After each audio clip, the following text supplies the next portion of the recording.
Bonjour Alexandre, bonjour à tous. Les agriculteurs maintiennent la pression sur le gouvernement ce matin. Ils l'accentuent même alors qu'Emmanuel Macron est aujourd'hui à Bruxelles pour tenter de faire reculer l'Europe sur l'accord de libre-échange avec l'Amérique du Sud. Bruxelles, où des centaines de tracteurs sont attendus ce matin, à quelques pas du Parlement européen. Ils sont encore des centaines aux portes de Paris, on va y revenir dans un instant. Et partout en France, à Lyon, Bordeaux, Toulouse et dans le Var où l'on retrouve le correspondant d'Europe 1. Bonjour Frédéric Michel.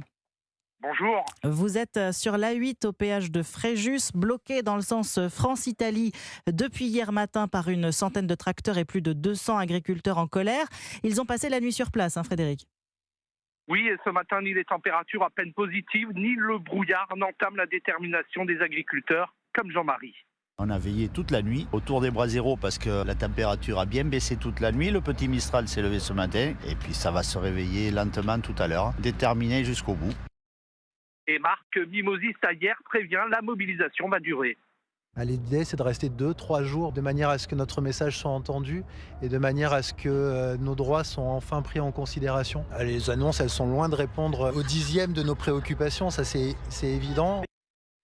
Baptiste est viticulteur, il a 18 ans, avec des copains, il est venu participer au blocage du péage, mais que dans un sens de circulation. Lui aurait préféré occuper toute la barrière du Capitou sur la 8. Dès qu'on veut faire des choses qui sortent un peu de la norme, pour taguer les camions en disant que ça c'est pas français mais que ça va être vendu en France, donc c'est ces gens-là qui nous piquent le boulot et le marché, on nous l'interdit et les CRS font « Oh les gars, là ça va pas aller, on va venir, ça va partir en vrille ». Quand on voit qu'on a des confrères qui ont voulu bloquer Rungis, ils ont été arrêtés juste pour ça, parce qu'ils ont forcé le passage, c'est dégoûtant. On est tous déterminés là ? Ah là, on est déterminés. On a voulu faire le péage gratuit, on nous l'a interdit. Et dans le sens où la circulation n'a pas été interrompue, ils sont nombreux dans leurs voitures et camions à klaxonner en signe de soutien. Merci Frédéric Michel en direct du péage de Fréjus où on est déterminé sur la 8.